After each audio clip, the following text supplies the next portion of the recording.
नाशिकच्या देवळा तालुक्यात घडली मन सुन्न करणारी घटना. आईसह 2 चिमुकल्यांचा दुर्दैवी मृत्यू. नेमकं काय घडलं पाहूया. नमस्कार, आपण पाहत आहात अलर्ट महाराष्ट्र न्यूज. नाशिक जिल्ह्यातील देवळा तालुक्यातील वाखारी पिंपळगाव येथून एक अत्यंत दुर्दैवी घटना समोर आली आहे. एका 31 वर्षीय विवाहित महिलेचा आणि तिच्या 2 लहान मुलींचा मृत्यू झाल्याने संपूर्ण परिसरात शोककळा पसरली आहे.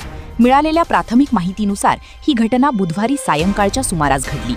वर्षा जयेश वाघ यांनी आपल्या 7 वर्षांच्या सिद्धी आणि 3 वर्षांच्या खुशी या दोन्ही मुलींना सोबत घेतल्यानंतर गावाबाहेरील विहिरीत उडी घेतल्याचा संशय व्यक्त केला जात आहे.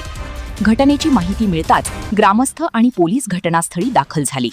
विहिरीत पाण्याची खोली अधिक असल्याने बचाव आणि शोधकार्य करण्यासाठी विशेष पथकाची मदत घेण्यात आली. पोलिसांच्या प्राथमिक तपासात कौटुंबिक कारणांमुळे किंवा पती-पत्नीतील वादामुळे ही घटना घडली असावी असा अंदाज व्यक्त केला जात आहे. मात्र या घटनेमागील नेमके कारण अद्याप स्पष्ट झालेले नाही. त्यामुळे पोलीस सर्व बाजूंनी तपास करत असून अधिकृत अहवालाची प्रतीक्षा आहे. या हृदयद्रावक घटनेमुळे संपूर्ण परिसरात हळहळ व्यक्त केली जात आहे.